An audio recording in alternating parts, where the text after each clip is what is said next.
ਸਨਮਾਨਯੋਗ ਗੁਰੂ ਪਿਆਰਿਓ, ਵਾਹਿਗੁਰੂ ਜੀ ਕਾ ਖਾਲਸਾ, ਵਾਹਿਗੁਰੂ ਜੀ ਕੀ ਫਤਿਹ।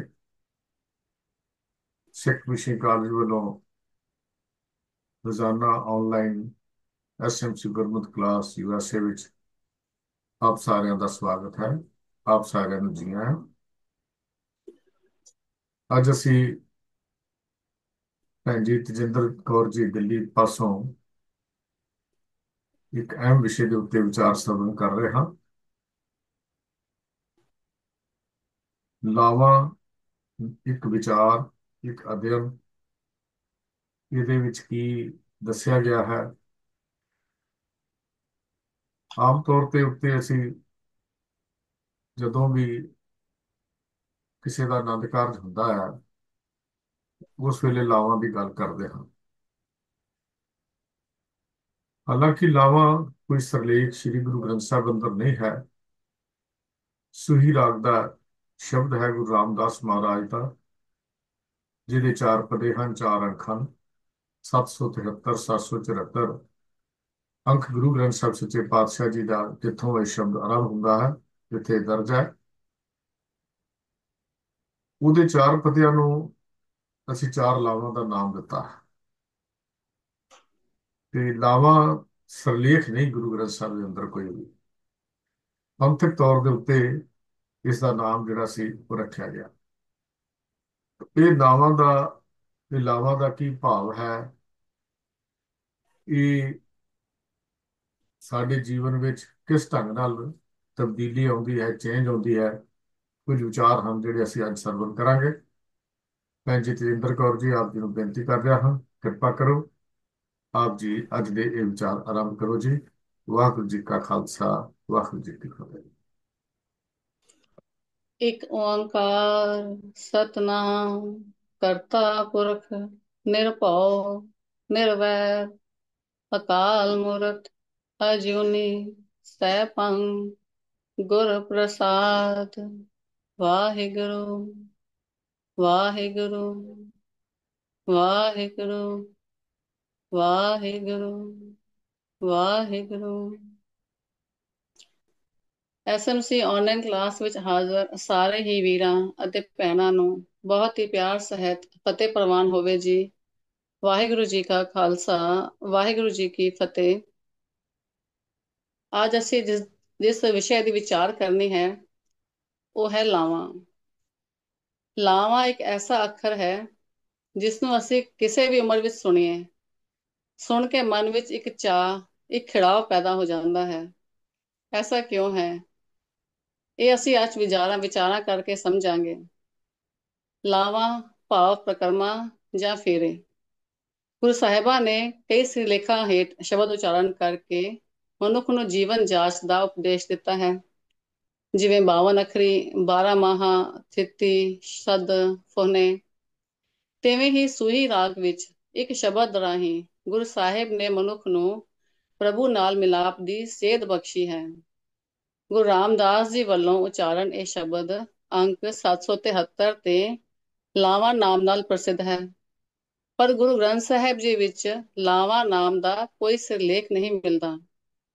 ਗੁਰੂ ਰਾਮਦਾਸ ਜੀ ਵੱਲੋਂ ਉਚਾਰਨ ਇਸ ਸ਼ਬਦ ਦੇ ਚਾਰ ਅੰਕ ਹਨ ਅਤੇ ਕ੍ਰਮਵਾਰ ਹਰ ਅੰਕ ਦੇ ਨਾਲ ਪਹਿਲੜੀ ਲਾਮ, ਦੂਜੜੀ ਲਾਮ, ਤੀਜੜੀ ਲਾਮ, ਚੌਥੜੀ ਲਾਮ ਸ਼ਬਦ ਵਰਤ ਕੇ ਇਸ ਨੂੰ ਆਤਮਕ ਵਿਆਹ ਦਾ ਰੂਪ ਦਿੱਤਾ ਹੈ। ਜੀਵ ਰੂਪੀ ਇਸਤਰੀ ਦਾ ਪਰਮਾਤਮਾ ਰੂਪੀ ਪਤੀ ਨਾਲ ਹੁੰਦਾ ਦਰਸਾਇਆ ਗਿਆ ਹੈ। ਸੰਸਾਰਿਕ ਰਿਸ਼ਤਿਆਂ ਵਿੱਚੋਂ ਪਤੀ ਪਤਨੀ ਦਾ ਰਿਸ਼ਤਾ ਸਭ ਤੋਂ ਉੱਚਾ ਮੰਨਿਆ ਗਿਆ ਹੈ। ਬਾਕੀ ਪਰਿਵਾਰਕ ਰਿਸ਼ਤਿਆਂ ਵਿੱਚ ਡਾਇਰੈਕਟਲੀ ਜਾਂ ਇਨਡਾਇਰੈਕਟਲੀ ਬਲੱਡ ਰਿਲੇਸ਼ਨ ਹੁੰਦਾ ਹੈ, ਪਰ ਵਿਆਹ ਦੇ ਰਿਸ਼ਤੇ ਵਿੱਚ ਨਹੀਂ। ਤੇ ਨਾ ਹੀ ਸਾਡਾ ਪਰਮਾਤਮਾ ਦੇ ਨਾਲ ਕੋਈ ਬਲੱਡ ਰਿਲੇਸ਼ਨ ਹੋ ਵੀ ਸਕਦਾ। ਸੰਤਾਂ ਨੇ, ਭਗਤਾਂ ਨੇ ਪਰਮਾਤਮਾ ਨਾਲ ਰਿਸ਼ਤੇ ਨੂੰ ਪਤੀ ਪਤਨੀ ਦੇ ਰਿਸ਼ਤੇ ਦਾ ਹੀ ਉਪਮਾ ਦਿੱਤੀ ਹੈ। ਇਸ ਸ਼ਬਦ ਦੇ ਕਰਤਾ ਚੌਥੇ ਗੁਰੂ ਰਾਮਦਾਸ ਜੀ ਹਨ। ਗੁਰੂ ਗ੍ਰੰਥ ਸਾਹਿਬ ਜੀ ਵਿੱਚ ਸਭ ਤੋਂ ਵੱਧ ਬਾਣੀ 30 ਰਾਗਾਂ ਵਿੱਚ ਗੁਰੂ ਰਾਮਦਾਸ ਸਾਹਿਬ ਜੀ ਦੀ ਹੀ ਮਿਲਦੀ ਹੈ। ਲਾਹੌਰ ਦੀਆਂ ਗਲੀਆਂ ਵਿੱਚ ਰੋਲਣ ਵਾਲਾ ਯਤੀਮ ਬੱਚਾ ਭਾਈ ਜੇਠਾ ਜਿਸ ਦੇ ਮਾਂ-ਬਾਪ ਦਾ ਸਾਇਆ ਬਚਪਨ ਵਿੱਚ ਹੀ ਉੱਠ ਗਿਆ ਸੀ। ਗੁਰੂ ਅਮਰਦਾਸ ਜੀ ਦੀ ਸ਼ਰਨ ਵਿੱਚ ਵੱਡਾ ਹੋਇਆ, ਗੁਰਮਤਿ ਦੀ ਸੋਝੀ ਪ੍ਰਾਪਤ ਕੀਤੀ, ਸੇਵਾ ਤੇ ਸਿਮਰਨ ਨਾਲ ਜੀਵਨ ਨੂੰ ਸਵਾਰਿਆ ਤੇ ਸ਼ਿੰਗਾਰਿਆ। ਤੇ ਫਿਰ ਗੁਰੂ ਅਮਰਦਾਸ ਜੀ ਨੇ ਇਸ ਦੀ ਯੋਗਤਾ ਵੇਖ ਕੇ ਆਪਣੀ ਬੱਚੀ ਬੀਬੀ ਭਾਨੀ ਜੀ ਦਾ ਵਿਆਹ ਇਸ ਨਾਲ ਕਰਕੇ ਸੰਸਾਰ ਅੱਗੇ ਨਵੀਂ ਮਿਸਾਲ ਪੇਸ਼ ਕੀਤੀ ਕਿ ਬੱਚਿਆਂ ਦੇ ਰਿਸ਼ਤੇ ਕਰਨ ਲੱਗਿਆ ਦੁਨਿਆਵੀ ਸਾਧਨਾ ਜਾਂ ਧਨ ਦੌਲਤ ਦੀ ਥਾਂ ਤੇ ਸਿੱਖੀ ਦੇ ਗੁਣ ਦੇਖਣੇ ਅਤੀ ਜ਼ਰੂਰੀ ਹਨ। ਜਿਸ ਬੱਚੇ ਕੋਲ ਕੋਈ ਚੰਗਾ ਕਾਰੋਬਾਰ ਜਾਂ ਜ਼ਮੀਨ ਜਾਇਦਾਦ ਨਾ ਹੋਣ ਕਰਕੇ ਲੋਕਾਂ ਦਾ ਖਿਆਲ ਸੀ ਕਿ ਇਸ ਬਾਲਕ ਦਾ ਵਿਆਹ ਹੀ ਨਹੀਂ ਹੋਵੇਗਾ, ਅੱਜ ਸਿੱਖਾਂ ਦੇ ਬੱਚਿਆਂ ਦੇ ਆਨੰਦ ਕਾਰਜ ਗੁਰੂ ਰਾਮਦਾਸ ਜੀ ਵੱਲੋਂ ਉਚਾਰਨ ਕੀਤੇ ਸ਼ਬਦ ਤੋਂ ਬਗੈਰ ਹੋ ਨਹੀਂ ਸਕਦੇ। ਪੰਥ ਪ੍ਰਵਾਨ ਵਿੱਚ ਸਿੱਖ ਬੱਚਿਆਂ ਦੇ ਆਨੰਦ ਕਾਰਜ ਵਾਸਤੇ ਗੁਰੂ ਰਾਮਦਾਸ ਜੀ ਵੱਲੋਂ ਉਚਾਰਨ ਕੀਤੇ ਇਸ ਸ਼ਬਦ ਨੂੰ ਅਪਣਾ ਲਿਆ ਗਿਆ ਹੈ, ਕਿਉਂਕਿ ਵਿਆਹ ਚਾਹੇ ਅਧਿਆਤਮਿਕ ਹੋਵੇ ਚਾਹੇ ਸੰਸਾਰਿਕ, ਦੋਹਾਂ ਹੀ ਵਿਆਹਾਂ ਦਾ ਮੂਲ ਮਨੋਰਥ ਇੱਕੋ ਹੀ ਹੈ ਕਿ ਧਨ ਫਿਰ ਇਹ ਨਾ ਆਖੀਅਨ ਬਹਿਨ ਇਕੱਠੇ ਹੋਏ, ਏਕ ਜੋਤ ਦੋਇ ਮੂਰਤੀ ਧਨ ਫਿਰ ਕਹੀਐ ਸੋਏ। ਜਿਵੇਂ ਆਤਮਕ ਵਿਆਹ ਵਿੱਚ ਜੀਵ ਅਤੇ ਪ੍ਰਭੂ ਦੇ ਗੁਣਾਂ ਦੀ ਮਿਕਤਾ ਲਾਜ਼ਮੀ ਹੈ, ਤਿਵੇਂ ਹੀ ਬੱਚੀ ਅਤੇ ਬੱਚੇ ਦੀ ਸੋਚ ਵਿਚਾਰ ਅਤੇ ਭਾਵਨਾਵਾਂ ਦੀ ਡੂੰਘੀ ਸਾਂਝ ਲਾਜ਼ਮੀ ਹੈ। ਦੋਹਾਂ ਵਿਆਹਾਂ ਵਿੱਚ ਫਰਕ ਇਹ ਹੈ ਕਿ ਆਤਮਕ ਵਿਆਹ ਵਿੱਚ ਪ੍ਰਭੂ ਸਰਬ ਕਲਾ ਸਮਰੱਥ ਹੈ, ਅਭੁੱਲ ਹੈ ਅਤੇ ਸਾਰੇ ਹੀ ਗੁਣਾਂ ਦਾ ਮਾਲਕ ਹੈ, ਪਰ ਜੀਵ ਇਸਤਰੀ ਨਿਮਾਣੀ, ਭੁੱਲਣਹਾਰ ਅਤੇ ਅਵਗੁਣਿਆਰੀ ਹੈ। ਆਤਮਕ ਵਿਆਹ ਵਿੱਚ ਇੱਕ ਪੂਰਾ ਹੈ, ਦੂਜਾ ਅਧੂਰਾ ਹੈ। ਅਧੂਰੀ ਜੀਵ ਇਸਤਰੀ ਨੇ ਪੂਰੇ ਨਾਲ, ਪਰ ਸੰਸਾਰਿਕ ਵਿਆਹ ਵਿੱਚ ਦੋਨੋਂ ਹੀ ਜੀ ਅਸਮਰਥ, ਭੁੱਲਣਹਾਰ ਤੇ ਅਵਗੁਣਿਆਰੇ ਹਨ, ਤੇ ਦੋਨਾਂ ਨੇ ਇੱਕ ਦੂਜੇ ਦੇ ਅਵਗੁਣਾਂ ਨੂੰ ਢਕਣਾ ਹੈ ਤੇ ਗੁਣਾਂ ਦੀ ਸਾਂਝ ਕਰਨੀ ਹੈ। ਸਦੀਆਂ ਤੋਂ ਬੱਚੀ ਨੂੰ ਹੀ ਹੁਕਮ ਹੁੰਦਾ ਸੀ ਕਿ ਉਹ ਆਪਣੇ ਪਤੀ ਦੀ ਸੇਵਾ ਕਰਨੀ ਹੈ, ਉਸਨੇ ਆਪਣੇ ਪਤੀ ਦੀ ਸੇਵਾ ਕਰਨੀ ਹੈ, ਪਤੀ ਦੇ ਹੁਕਮ ਨੂੰ ਸਿਰ ਮੱਥੇ ਤੇ ਮੰਨਣਾ ਹੈ ਤੇ ਪਤੀ ਦੀ ਆਗਿਆ ਵਿੱਚ ਰਹਿਣਾ ਹੈ। ਪਤਨੀ ਨੂੰ ਪਤੀ ਦੀ ਅਰਧਾਂਗਿਨੀ ਕਿਹਾ ਜਾਂਦਾ ਸੀ। ਇਸ ਸੋਚ ਨੇ ਇਸਤਰੀ ਨੂੰ ਪਤੀ ਦਾ ਗੁਲਾਮ ਬਣਾ ਦਿੱਤਾ, ਪਰ ਗੁਰਮਤ ਨੇ ਇਸ ਮਾਨਸਿਕਤਾ ਨੂੰ ਬਦਲਿਆ ਅਤੇ ਇਸਤਰੀ ਜਾਤੀ ਨੂੰ ਮਰਦਾਂ ਤੇ ਬਰਾਬਰ ਦਾ ਦਰਜਾ ਦਿੱਤਾ। ਗੁਰਮਤ ਅਨੁਸਾਰ ਇਸਤਰੀ ਅਤੇ ਮਰਦ ਦੋਨੋਂ ਹੀ ਅਧੂਰੇ ਹਨ ਅਤੇ ਦੋਨਾਂ ਨੇ ਮਿਲ ਕੇ ਇੱਕ ਦੂਜੇ ਨੂੰ ਪੂਰਾ ਕਰਨਾ ਹੈ। ਇਸੇ ਤਰ੍ਹਾਂ ਵਿਆਹ ਦੇ ਰਿਸ਼ਤੇ ਵਿੱਚ ਸੰਭਾਲਣ ਦੀ ਜ਼ਿੰਮੇਵਾਰੀ ਦੋਹਾਂ ਧਿਰਾਂ ਦੀ ਬਰਾਬਰ ਦੀ ਹੋ ਜਾਂਦੀ ਹੈ। ਪਹਿਲੇ ਸਮੇਂ ਜਦੋਂ ਵਿਆਹ ਹੁੰਦੇ ਸਨ ਤਾਂ ਵਿਚੋਲਾ ਹੀ ਦੋਨਾਂ ਧਿਰਾਂ ਦੇ ਨਾਲ ਗੱਲਬਾਤ ਕਰਦਾ ਸੀ। ਵਿਚੋਲਾ ਦੋਨਾਂ ਧਿਰਾਂ ਅਤੇ ਅਵਗੁਣਾਂ ਨੂੰ ਲੁਕੋ ਲੈਂਦਾ ਸੀ। ਵਿਚੋਲੇ ਦਾ ਭਾਵ ਹੀ ਹੈ ਜੋ ਵਿੱਚ ਉਲਾ ਰੱਖੇ। ਵਿਚੋਲਾ ਗੁਣਾਂ ਨੂੰ ਓਲੇ ਕਰਕੇ ਅਵਗੁਣਾਂ ਨੂੰ ਓਲੇ ਕਰਕੇ ਗੁਣਾਂ ਰਾਹੀਂ ਸੰਜੋਗ ਕਰਵਾਉਂਦਾ ਸੀ। ਆਤਮਕ ਵਿਆਹ ਵਿੱਚ ਗੁਰੂ ਵਿਚੋਲੇ ਦਾ ਹੀ ਕੰਮ ਕਰਦਾ ਹੈ। ਗੁਰੂ ਪ੍ਰਭੂ ਦੀ ਸਿਫਤ ਸਲਾਹ ਉਸਦੇ ਗੁਣਾਂ ਨੂੰ ਸੁਣਾ ਕੇ ਸਾਨੂੰ ਪ੍ਰਭੂ ਨਾਲ ਜੋੜਦਾ ਹੈ, ਸਾਨੂੰ ਰੱਬੀ ਗੁਣ ਸਿਖਾ ਕੇ ਸਾਡੀ ਪਾਤਰਤਾ ਵਧਾਉਂਦਾ ਹੈ ਅਤੇ ਸਾਡੇ ਅਵਗੁਣਾਂ ਨੂੰ ਖਤਮ ਕਰਦਾ ਹੈ। ਗੁਰੂ ਸਾਡੇ ਪਿਛਲੇ ਅਵਗੁਣਾਂ ਤੇ ਪਰਦਾ ਪਾ ਦਿੰਦਾ ਹੈ। ਗੁਰੂ ਅਰਜਨ ਦੇਵ ਜੀ ਆਖਦੇ ਹਨ, ਨਿਰਗੁਣ ਰਾਖ ਲਿਆ ਸੰਤਨ ਕਾ ਸਦਕਾ, ਸਤਿਗੁਰੂ ਢਾਕ ਲਿਆ ਮੋਹਿ ਪਾਪੀ ਪਰਦਾ। ਜਿਵੇਂ ਸੰਸਾਰਕ ਵਿਆਹ ਵਿੱਚ ਪਹਿਲੇ ਸਮੇਂ ਪਤੀ ਪਤਨੀ ਨੇ ਇੱਕ ਦੂਜੇ ਨੂੰ ਦੇਖਿਆ ਨਹੀਂ ਸੀ ਹੁੰਦਾ, ਕੇਵਲ ਇੱਕ ਦੂਜੇ ਦੇ ਸੁਣੇ ਸੁਣਾਏ ਗੁਣਾਂ ਤੋਂ ਪ੍ਰਭਾਵਿਤ ਹੋ ਕੇ ਹੀ ਵਿਆਹ ਵਾਸਤੇ ਤਿਆਰ ਹੁੰਦੇ ਸਨ, ਤਿਵੇਂ ਹੀ ਜੀਵ ਵੀ ਪਰਮਾਤਮਾ ਦੇ ਗੁਣਾਂ ਤੋਂ ਪ੍ਰਭਾਵਿਤ ਹੋ ਕੇ ਹੀ ਉਸ ਦੇ ਮਿਲਣ ਦੀ ਆਸ ਕਰਦਾ ਹੈ। ਪਿਛਲੇ ਸਮੇਂ ਹੋਣ ਵਾਲੇ ਵਿਆਹਾਂ ਵਿੱਚ ਬੱਚੇ ਦੇ ਗੁਣਾਂ ਨੂੰ ਦੇਖਿਆ ਜਾਂਦਾ ਸੀ। ਜੇਕਰ ਵਿਆਹ ਤੋਂ ਬਾਅਦ ਕੋਈ ਅਵਗੁਣ ਸਾਹਮਣੇ ਆ ਵੀ ਜਾਏ ਤਾਂ ਉਸਦੇ ਗੁਣ ਵੇਖ ਕੇ ਸਮਝੌਤਾ ਕਰ ਲਿਆ ਜਾਂਦਾ ਸੀ। ਜਿਵੇਂ ਵਿਚੋਲੇ ਤੋਂ ਪਤਾ ਲੱਗਾ ਕਿ ਬੱਚਾ ਬੜਾ ਮਿਹਨਤੀ ਹੈ, ਕਮਾਈ ਵੀ ਚੰਗੀ ਹੈ, ਪਰ ਬਾਅਦ ਵਿੱਚ ਪਤਾ ਲੱਗਾ ਕਿ ਕਰਜ਼ਾ ਵੀ ਬੜਾ ਹੈ, ਤਾਂ ਬੱਚੇ ਦੇ ਮਿਹਨਤੀ ਹੋਣ ਦੇ ਗੁਣ ਦੇਖ ਕੇ ਸਬਰ ਕਰ ਲਿਆ ਜਾਂਦਾ ਸੀ ਕਿ ਆਪਣੀ ਮਿਹਨਤ ਦੇ ਨਾਲ ਇੱਕ ਦਿਨ ਕਰਜ਼ੇ ਤੋਂ ਮੁਕਤ ਵੀ ਹੋ ਜਾਏਗਾ। ਜੇ ਵਿਚੋਲੇ ਨੇ ਕਿਹਾ ਕਿ ਬੱਚੀ ਘਰ ਦਾ ਸਾਰਾ ਕੰਮ ਜਾਣਦੀ ਹੈ, ਬੜੇ ਸੋਹਣੇ ਢੰਗ ਨਾਲ ਕੰਮ ਕਰਦੀ ਹੈ, ਪਰ ਬਾਅਦ ਵਿੱਚ ਪਤਾ ਲੱਗਾ ਕਿ ਕੰਮ ਤਾਂ ਬੜਾ ਹੌਲੇ-ਹੌਲੇ ਕਰਦੀ ਹੈ, ਤਾਂ ਸਬਰ ਕਰ ਲੈਂਦੇ ਸਨ ਕਿ ਸਮਾਂ ਪਾ ਕੇ ਫੁਰਤੀ ਵੀ ਆ ਜਾਵੇਗੀ। ਸੋ ਇਸ ਤਰ੍ਹਾਂ ਗੁਣ ਅਵਗੁਣ ਦੋਹਾਂ ਨਾਲ ਸਮਝੌਤਾ ਕਰ ਲਿਆ ਜਾਂਦਾ ਸੀ। ਪਰ ਫਿਰ ਮਾਹੌਲ ਖਰਾਬ ਹੋਇਆ ਤਾਂ ਮਾਤਾ ਪਿਤਾ ਆਪਣੇ ਬੱਚਿਆਂ ਲਈ ਜੀਵਨ ਸਾਥੀ ਭਾਲਣ ਵੇਲੇ ਸਾਹਮਣੇ ਵਾਲੇ ਧਿਰ ਦੀ ਧਨ ਸੰਪਦਾ ਅਤੇ ਰੁਤਬਾ ਹੀ ਦੇਖਣ ਲੱਗ ਪਏ। ਚਾਹੀਦਾ ਹੈ ਕਿ ਜੀਵਨ ਸਾਥੀ ਦੀ ਚੋਣ ਕਰਨ ਲੱਗਿਆਂ ਉਸਦੇ ਗੁਣ, ਸੁਭਾਅ ਅਤੇ ਅਧਿਆਤਮਿਕਤਾ ਦੇਖੀ ਜਾਏ। ਦੇਖਿਆ ਜਾਏ ਕਿ ਬੱਚੀ ਜਾਂ ਬੱਚਾ ਗੁਰੂ ਨਾਲ ਜੁੜਿਆ ਹੈ, ਨਿਤਨੇਮੀ ਹੈ, ਗੁਰਬਾਣੀ ਦਾ ਪ੍ਰੇਮੀ ਹੈ, ਰੱਬੀ ਗੁਣਾਂ ਦਾ ਧਾਰਨੀ ਹੈ, ਵੱਡਿਆਂ ਦੀ ਇੱਜ਼ਤ ਅਤੇ ਛੋਟਿਆਂ ਨਾਲ ਪਿਆਰ ਕਰਨ ਵਾਲਾ ਹੈ। ਪਰ ਨਹੀਂ, ਅਸੀਂ ਤਾਂ ਘਰ, ਕੋਠੀਆਂ, ਧਨ ਪ੍ਰਾਪਤੀ, ਕਾਰਾਂ, ਨੌਕਰ ਚਾਕਰ ਦੇਖ ਕੇ ਸਟੇਟਸ ਉੱਚਾ ਸਮਝ ਲੈਂਦੇ ਹਾਂ। ਜਿਸ ਬੱਚੇ ਨੇ ਵਿਆਹ ਤੋਂ ਪਹਿਲਾਂ ਗੁਣ ਨਹੀਂ ਸੰਭਾਲੇ, ਉਹ ਵਿਆਹ ਤੋਂ ਬਾਅਦ ਕਿਵੇਂ ਦੂਜੇ ਦੇ ਗੁਣਾਂ ਦੀ ਕਦਰ ਕਰੇਗਾ। ਸਾਹੁਰ ਰੇ ਵਿੱਚ ਖੜੀ ਸੁਹਿੰਦੀ, ਜਿਨ ਪੇਵਕ ਕਰੇ ਨਾਮ ਸੰਭਾਲਿਆ। ਸਹੁਰੇ ਵਿੱਚ ਉਹੀ ਬੱਚਾ ਜਾਂ ਬੱਚੀ ਮਾਣ ਪ੍ਰਾਪਤ ਕਰ ਸਕਦਾ ਹੈ ਜਿਸ ਨੇ ਪਹਿਲਾਂ ਗੁਣ ਸੰਭਾਲੇ ਹੋਣ। ਸੱਚ, ਸੰਤੋਖ, ਧੀਰਜ, ਮਿੱਠੇ ਬੋਲ, ਸਹਿਨਸ਼ੀਲਤਾ, ਰੱਬੀ ਗੁਣਾਂ ਦਾ ਅਭਿਆਸ ਜਿਸ ਬੱਚੀ ਜਾਂ ਬੱਚੇ ਨੇ ਪਹਿਲਾਂ ਜੀਵਨ ਵਿੱਚ ਨਹੀਂ ਕੀਤਾ, ਉਹ ਕਿਵੇਂ ਸਹੁਰੇ ਪਰਿਵਾਰ ਵਿੱਚ ਸੁਖੀ ਵੱਸ ਸਕਦਾ ਹੈ। ਫਿਰ ਦੂਜਾ ਗਲਤ ਕੰਮ ਜੋ ਵਿਆਹ ਵੇਲੇ ਕੀਤਾ ਜਾਂਦਾ ਹੈ, ਉਹ ਹੈ ਦਾਜ ਦੇਣਾ ਤੇ ਲੈਣਾ। ਮਹਿੰਗਾ ਅਤੇ ਕੀਮਤੀ ਦਾਜ ਲੈਣਾ ਅਤੇ ਦੇਣਾ ਦੋਨੋਂ ਹੀ ਦਿਖਾਵੇ ਵਾਸਤੇ ਕੀਤੇ ਜਾਂਦੇ ਹਨ। ਆਪਣਾ ਰੁਤਬਾ ਉੱਚਾ ਕਰਨ ਵਾਸਤੇ ਕੀਮਤੀ ਦਾਜ ਲੈਣਾ ਅਤੇ ਆਪਣਾ ਉੱਚਾ ਰੁਤਬਾ ਦਿਖਾਉਣ ਵਾਸਤੇ ਕੀਮਤੀ ਦਾਜ ਦੇਣਾ, ਇਹ ਅੱਜ ਕੱਲ੍ਹ ਦਾ ਰਿਵਾਜ ਬਣ ਗਿਆ ਹੈ। ਪਰ ਕੀ ਇਹ ਸਮਾਨ ਬੱਚੀ ਨੂੰ ਸਹੁਰੇ ਪਰਿਵਾਰ ਦੇ ਵਿੱਚ ਮਾਣ ਸਨਮਾਨ ਦਿਵਾ ਸਕਦਾ ਹੈ? ਇਹ ਸਮਾਨ ਤਾਂ ਕੁਝ ਦਿਨ ਵਿੱਚ ਪੁਰਾਣਾ ਹੋ ਜਾਏਗਾ। ਅਸਲ ਸਨਮਾਨ ਤਾਂ ਅਸਲ ਪ੍ਰੇਮ ਤਾਂ ਬੱਚੀ ਦੇ ਵਿਹਾਰ ਤੋਂ ਮਿਲਣਾ ਹੁੰਦਾ ਹੈ। ਇਹ ਗੱਲ ਅੱਜ ਅਸੀਂ ਗੁਰੂ ਰਾਮਦਾਸ ਜੀ ਦੀ ਗੁਰਬਾਣੀ ਵਿੱਚੋਂ ਆਤਮਕ ਵਿਆਹ ਅਤੇ ਸੰਸਾਰਿਕ ਵਿਆਹ ਦੀ ਜਾਚ ਸਿੱਖਾਂਗੇ। ਗੁਰੂ ਸਾਹਿਬ ਜੀ ਆਪਣੀ ਪਹਿਲਰੀ ਲਾਮ ਦੇ ਵਿੱਚ ਉਚਾਰਨ ਕਰਦੇ ਹਨ, ਹਰ ਪਹਿਲਰੀ ਲਾਮ ਪ੍ਰਵਿਰਤੀ ਕਰਮ ਜੜਾਇਆ ਬਲਰਾਮ ਜੀਓ। ਇਸ ਲਾਮ ਵਿੱਚ ਗੁਰੂ ਸਾਹਿਬ ਜੀ ਫਰਮਾਨ ਕਰਦੇ ਹਨ ਕਿ ਹੇ ਹਰੀ, ਹੇ ਰਾਮ, ਮੈਂ ਤੇਥੋਂ ਸਦਕੇ ਜਾਂਦਾ ਹਾਂ। ਮੇਰੇ ਪ੍ਰਭੂ ਨੇ, ਮੇਰੇ ਰਾਮ ਨੇ ਮੇਰੇ ਵਿਆਹ ਦਾ ਕਾਰਜ ਆਰੰਭ ਕਰ ਦਿੱਤਾ ਹੈ। ਮੈਨੂੰ ਆਤਮਕ ਤੌਰ ਤੇ ਨਾਮ ਜਪਣ ਦੇ ਆਹਾਰ ਵਿੱਚ ਲਾਇਆ ਹੈ ਤੇ ਸਰੀਰਕ ਤੌਰ ਤੇ ਗ੍ਰਸਥ ਧਰਮ ਵਿੱਚ ਪਾਇਆ ਹੈ। ਗ੍ਰਸਥ ਨੂੰ ਗੁਰੂ ਸਾਹਿਬਾਂ ਨੇ ਪ੍ਰਧਾਨਤਾ ਦਿੱਤੀ ਹੈ ਕਿਉਂਕਿ ਉਸ ਸਮੇਂ ਇਹ ਖਿਆਲ ਪ੍ਰਚਲਿਤ ਹੋ ਗਿਆ ਸੀ ਕਿ ਗ੍ਰਸਥ ਵਿੱਚ ਰਹਿੰਦਿਆਂ ਪਤਨੀ ਦੇ ਪਿਆਰ ਵਿੱਚ, ਮਾਤਾ ਪਿਤਾ ਅਤੇ ਬੱਚਿਆਂ ਦੇ ਮੋਹ ਦੇ ਚਿੱਕੜ ਵਿੱਚ ਰਹਿ ਕੇ ਪਰਮਾਰਥ ਕਮਾਇਆ ਨਹੀਂ ਜਾ ਸਕਦਾ। ਪਰਿਵਾਰ ਵਿੱਚ ਰਹਿੰਦੇ ਆ ਮਨੁੱਖ ਪਾਪ ਕਰਮਾਂ ਤੋਂ ਬਚ ਨਹੀਂ ਸਕਦਾ, ਵਿਕਾਰਾਂ ਤੋਂ ਬਚ ਨਹੀਂ ਸਕਦਾ।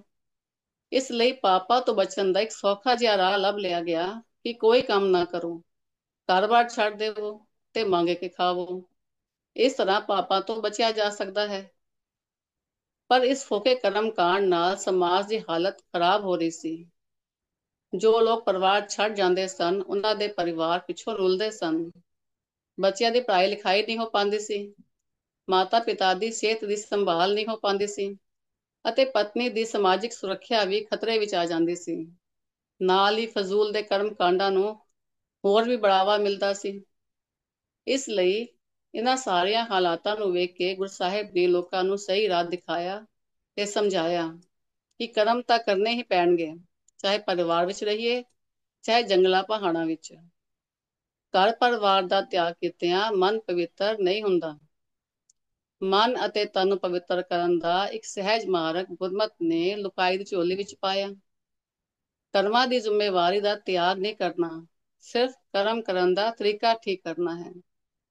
ਕਿਰਤ ਕਰਨੀ ਹੈ, ਕਮਾਈ ਕਰਨੀ ਹੈ, ਪਰ ਇਮਾਨਦਾਰੀ ਦੀ ਕਰਨੀ ਹੈ।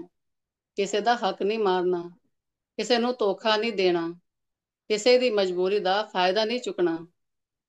ਹੱਥਾਂ ਨਾਲ ਸੇਵਾ ਕੀਤਿਆਂ ਹੱਥ ਪਵਿੱਤਰ ਹੋਣਗੇ।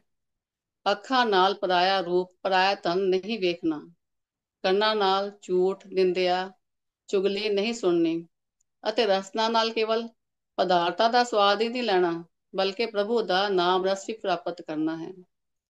ਇੰਦਰੀਆਂ ਦੇ ਰਸਾਂ ਨੂੰ ਮਾਰਨਾ ਨਹੀਂ ਹੈ, ਸਗੋਂ ਕਾਬੂ ਵਿੱਚ ਕਰਨਾ ਹੈ, ਸਹੀ ਪਾਸੇ ਤੋਰਨਾ ਹੈ, ਜਿਸ ਨਾਲ ਗ੍ਰਸਥ ਵਿੱਚ ਰਹਿੰਦਿਆਂ ਹੋਇਆ ਵੀ ਮਨੁੱਖ ਜੋਗੀ ਭਾਵ ਪਰਮਾਤਮਾ ਨਾਲ ਜੁੜਿਆ ਹੋਇਆ ਹੋ ਸਕਦਾ ਹੈ। ਪਹਿਲੀ ਲਾਮ ਵਿੱਚ ਗੁਰੂ ਸਾਹਿਬ ਜੀਵ ਨੂੰ ਮਨ ਨਾਲ ਪ੍ਰਭੂ ਦਾ ਨਾਮ ਜਪਣ ਦੇ ਆਹਾਰ ਵਿੱਚ ਲਾਉਂਦੇ ਹਨ। ਜੀਵ ਗੁਰੂ ਪਾਸੋਂ ਪ੍ਰਭੂ ਦਾ ਨਾਮ ਸੁਣਦਾ ਹੈ ਅਤੇ ਰੱਬੀ ਗੁਣਾਂ ਤੋਂ ਪ੍ਰਭਾਵਿਤ ਹੋ ਕੇ ਪ੍ਰਭੂ ਮਾਰਗ ਤੇ ਤੁਰਨਾ ਆਰੰਭ ਕਰਦਾ ਹੈ। ਇਸੇ ਤਰ੍ਹਾਂ ਇੱਕ ਇਸਤਰੀ ਆਪਣੇ ਹੋਣ ਵਾਲੇ ਪਤੀ ਦੇ ਗੁਣਾਂ ਨੂੰ ਸੁਣ ਕੇ ਉਸ ਨਾਲ ਗ੍ਰਸਥ ਵਿੱਚ ਪ੍ਰਵਿਰਤ ਹੋਣ ਦੇ ਮਾਰਗ ਵੱਲ ਤੁਰਦੀ ਹੈ। ਅਗਲੀ ਪੰਕਤੀ ਵਿੱਚ ਗੁਰੂ ਸਾਹਿਬ ਕਹਿੰਦੇ ਹਨ ਕਿ ਬਾਣੀ ਬ੍ਰਹਮਾ ਵੇਦ ਧਰਮ ਜੜੋ ਪਾਪ ਤਜਾਇਆ ਬਲਰਾਮ ਜੀਓ। ਸਿੱਖ ਵਾਸਤੇ ਗੁਰੂ ਦੀ ਬਾਣੀ ਹੀ ਬ੍ਰਹਮਾ ਦੁਆਰਾ ਉਚਾਰੇ ਗਏ ਵੇਦ ਹਨ, ਜਿਸ ਵਿੱਚ ਪ੍ਰਭੂ ਦੇ ਦੇਸ਼ ਹਨ ਕਿ ਕਿਹਨਾਂ ਕਰਮਾਂ ਨਾਲ ਪ੍ਰਭੂ ਨੂੰ ਪ੍ਰਾਪਤ ਕਰ ਸਕਦਾ ਹੈ। ਮੁਕਤੀ ਨੂੰ ਪ੍ਰਾਪਤ ਕਰਨ ਦੀਆਂ ਅਨੇਕਾਂ ਜੁਗਤੀਆਂ ਵੇਦਾਂ ਵਿੱਚ ਦਰਜ ਹਨ। ਇਸ ਲਈ ਇੱਥੇ ਵੇਦਾਂ ਦਾ ਉਦਾਹਰਣ ਦੇ ਕੇ ਸਪਸ਼ਟ ਕਰਦੇ ਹਨ ਕਿ ਸਿੱਖ ਵਾਸਤੇ ਗੁਰੂ ਤੋਂ ਮਿਲਿਆ ਗਿਆਨ ਹੀ ਸਾਰੇ ਵੇਦਾਂ ਦੇ ਗਿਆਨ ਤੋਂ ਉੱਤਮ ਹੈ। ਗੁਰੂ ਨੇ ਸੋਝੀ ਬਖਸ਼ ਕੇ ਜੀਵ ਦੇ ਸਾਰੇ ਕਰਮਾਂ ਵਿੱਚ ਧਰਮ ਦ੍ਰਿੜ ਕਰਵਾ ਦਿੱਤਾ ਹੈ। ਗੁਰੂ ਨੇ ਹੀ ਸੋਝੀ ਬਖਸ਼ ਕੇ ਰੱਬੀ ਗੁਣਾਂ ਨੂੰ ਧਾਰਨ ਕਰਨ ਦੀ ਅਤੇ ਅਵਗੁਣਾਂ ਤੋਂ ਬਚਣ ਦੀ ਸੋਝੀ ਬਖਸ਼ ਕੇ ਪਾਪਾਂ ਤੋਂ ਬਚਾ ਲਿਆ ਹੈ, ਪਾਪ ਤਜਾ ਦਿੱਤੇ ਹਨ। ਜਦੋਂ ਮਨੁੱਖ ਸੱਚ, ਸੰਤੋਖ, ਧੀਰਜ, ਪਰਉਪਕਾਰ ਵਰਗੇ ਗੁਣਾਂ ਨਾਲ ਜੀਵਨ ਜਿਉਂਦਾ ਹੈ ਤਾਂ ਕੋਈ ਵੀ ਪਾਪ ਕਰਮ ਉਸ ਤੋਂ ਹੁੰਦਾ ਹੀ ਨਹੀਂ ਹੈ, ਕਰ ਦਿੰਦੇ ਹਨ। ਫਿਰ ਅੱਗੇ ਗੁਰੂ ਜੀ ਕਹਿੰਦੇ ਹਨ, ਧਰਮ ਜੜੋ ਹਰ ਨਾਮ ਧਿਆਵੋ, ਸਿਮਰਤ ਨਾਮ ਜੜਾਇਆ। ਧਰਮ ਜੜੋ ਭਾਵ ਆਪਣੇ ਹਿਰਦੇ ਵਿੱਚ ਪ੍ਰਭੂ ਦੇ ਨੇਮਾਂ ਨੂੰ, ਉਸਦੇ ਸਿਸਟਮ ਨੂੰ ਦ੍ਰਿੜ ਕਰ ਲਵੋ, ਚੰਗੀ ਤਰ੍ਹਾਂ ਸਮਝ ਲਵੋ ਅਤੇ ਹਰੀ ਦੇ ਨਾਮ ਨੂੰ, ਜੋ ਕਿ ਉਸਦੇ ਗੁਣ ਹਨ, ਉਸ ਨੂੰ ਧਿਆਵੋ ਭਾਵ ਆਪਣੇ ਧਿਆਨ ਵਿੱਚ ਰੱਖੋ, ਭੁੱਲੋ ਨਾ। ਜਿਵੇਂ ਪ੍ਰਭੂ ਦਾ ਨੇਮ ਹੈ ਕਿ ਮਿੱਠਾ ਬੋਲੈ ਨਿਵ ਚਲੈ, ਸੇਜੇ ਰਵੈ ਪਤਾਰ, ਸ਼ੋਭਾਵੰਤੀ ਸੁਹਾਗਣੀ, ਜਿਨ ਗੁਰ ਕਾ ਹੇਤ ਅਪਾਰ। ਮਿੱਠੇ ਬੋਲ ਬੋਲਣ ਨਾਲ ਹੀ ਦੁਨੀਆ ਵਿੱਚ ਮੇਲ ਜੋਲ ਚੰਗਾ ਨਿਭਦਾ ਹੈ। ਪਰ ਜੇ ਕੋਈ ਕਹੇ ਕਿ ਮੈਂ ਕੌੜਾ ਬੋਲ ਕੇ ਮੇਲ ਜੋਲ ਵਧਾ ਸਕਦਾ ਹਾਂ ਤਾਂ ਇਹ ਮੁਮਕਿਨ ਨਹੀਂ। ਜਿਵੇਂ ਪਰਮਾਤਮਾ ਦਾ ਨੇਮ ਹੈ ਕਿ ਸ਼ੁਭ ਗੁਣਾਂ ਨਾਲ ਹੀ ਪ੍ਰਭੂ ਦੀ ਪ੍ਰਸੰਨਤਾ ਹਾਸਿਲ ਹੁੰਦੀ ਹੈ, ਦੁਨੀਆ ਵਿੱਚ ਇੱਜ਼ਤ ਮਾਣ ਮਿਲਦਾ ਹੈ, ਤਾਂ ਕੋਈ ਇਸ ਤੋਂ ਉਲਟ ਜਾ ਕੇ ਮਾਣ ਪ੍ਰਾਪਤ ਨਹੀਂ ਕਰ ਸਕਦਾ। ਗੁਣਵੰਤੀ ਗੁਣਵੀਤ ਰਹਿ, ਅਵਗੁਣਯੰਤੀ ਚੂਰ, ਜੇ ਲੋੜੈ ਵਰ ਕਾਮਣੀ, ਨੈ ਮਿਲੀਏ ਪਿਰਤਪੂਰ। ਭਾਵ ਜਿਸ ਜੀਵ ਇਸਤਰੀ ਨੇ ਆਪਣੇ ਹਿਰਦੇ ਵਿੱਚ ਪ੍ਰਭੂ ਦੇ ਗੁਣ ਵਸਾਏ ਹਨ, ਉਹ ਸਦਾ ਗੁਣਾਂ ਦੀ ਹੀ ਵਾਰਤਾ ਕਰਦੀ ਹੈ ਅਤੇ ਜਿਸ ਦੇ ਅੰਦਰ ਔਗੁਣ ਹਨ, ਉਹ ਝੂਰਦੀ ਰਹਿੰਦੀ ਹੈ। ਹੇ ਜੀਵ ਇਸਤਰੀ, ਜੇ ਤੂੰ ਆਪਣੇ ਪ੍ਰਭੂ ਨੂੰ ਮਿਲਣਾ ਚਾਹੁੰਦੀ ਹੈ ਤਾਂ ਸਮਝ ਕਿ ਮਾਇਆ ਦੇ ਕੂੜੇ ਮੋਹ ਵਿੱਚ ਪਿਆ ਪ੍ਰਭੂ ਨਹੀਂ ਮਿਲਦਾ। ਪ੍ਰਭੂ ਦੇ ਬਣਾਏ ਇਹਨਾਂ ਨੇਮਾਂ ਨੂੰ ਆਪਣੇ ਹਿਰਦੇ ਵਿੱਚ ਦ੍ਰਿੜ ਕਰ ਲਵੋ ਅਤੇ ਗੁਣਾਂ ਨੂੰ ਧਿਆਨ ਵਿੱਚ ਰੱਖੋ, ਚੇਤੇ ਵਿੱਚ ਰੱਖੋ। ਗੁਰੂ ਨੇ ਜੋ ਗਿਆਨ ਬਖਸ਼ਿਆ ਹੈ ਸਿਮਰਨ ਦਾ, ਇਹੀ ਸਿੱਖ ਵਾਸਤੇ ਸਿਮਰਤੀ ਦਾ ਉਪਦੇਸ਼ ਹੈ। ਗੁਰੂ ਦੇ ਉਪਦੇਸ਼ ਵਿੱਚ ਸਿੱਖ ਵਾਸਤੇ ਜੀਵਨ ਦੇ ਹਰ ਪਹਿਲੂ ਦਾ ਗਿਆਨ ਹੈ। ਇਸ ਲਈ ਜੋ ਗੁਰੂ ਨੇ ਪ੍ਰਭੂ ਦੀ ਰਜ਼ਾ ਅਤੇ ਉਸਦੇ ਗੁਣਾਂ ਨੂੰ ਸਿਮਰਨ ਦੀ ਭਾਵ ਯਾਦ ਰੱਖਣ ਦੀ ਹਿਦਾਇਤ ਕੀਤੀ ਹੈ, ਇਹੀ ਸਿੱਖ ਵਾਸਤੇ ਸਿਮਰਤੀ ਦਾ ਉਪਦੇਸ਼ ਹੈ। ਅੱਗੇ ਕਹਿੰਦੇ ਹਨ, ਸਤਿਗੁਰ ਗੁਰ ਪੂਰਾ ਆਰਾਧੋ, ਸਭ ਕਿਲਵਿਖ ਪਾਪ ਗਵਾਇਆ। ਗੁਰੂ ਨੂੰ ਆਰਾਧਨ ਦਾ ਭਾਵ ਹੈ ਆਪਣੇ ਗੁਰੂ ਦੇ ਉਪਦੇਸ਼ ਨੂੰ ਸਦਾ ਯਾਦ ਰੱਖਣਾ। ਗੁਰੂ ਦੀ ਸਿੱਖਿਆ ਨੂੰ ਸਦਾ ਯਾਦ ਰੱਖਣ ਨਾਲ ਸਾਰੇ ਪਾਪ, ਸਾਰੇ ਵਿਕਾਰ ਦੂਰ ਹੋ ਜਾਂਦੇ ਹਨ, ਕਿਉਂਕਿ ਜਿਸ ਮਨ ਵਿੱਚ ਰੱਬੀ ਗੁਣਾਂ ਦਾ ਨਿਵਾਸ ਹੋ ਜਾਂਦਾ ਹੈ, ਉੱਥੇ ਉਸਦੇ ਹੱਥ ਗਲਤ ਕਰਮ ਨਹੀਂ ਕਰਦੇ, ਉਸਦੇ ਪੈਰ ਮਾੜੇ ਪਾਸੇ ਨਹੀਂ ਜਾਂਦੇ, ਉਸਦੀਆਂ ਅੱਖਾਂ ਪਰਾਇਆ ਰੂਪ, ਪਰਾਇਆ ਧਨ ਵੇਖ ਕੇ ਮਨ ਵਿੱਚ ਲਾਲਚ ਨਹੀਂ ਲਿਆਉਂਦੀਆਂ, ਉਸਦੇ ਕੰਨ ਝੂਠ ਜਾਂ ਕਿਸੇ ਦੀ ਨਿੰਦਾ ਚੁਗਲੀ ਵਿੱਚੋਂ ਰਸ ਨਹੀਂ ਲੈਂਦੇ। ਜੋ ਮਨੁੱਖ ਗੁਰੂ ਦੀ ਸਿੱਖਿਆ ਨੂੰ ਇਸ ਦੀ ਰਸਨਾ ਉੱਤੇ ਝੂਠ ਨਹੀਂ, ਸੱਚ ਵਸਦਾ ਹੈ, ਪ੍ਰਭੂ ਦਾ ਨਾਮ ਵਸਦਾ ਹੈ।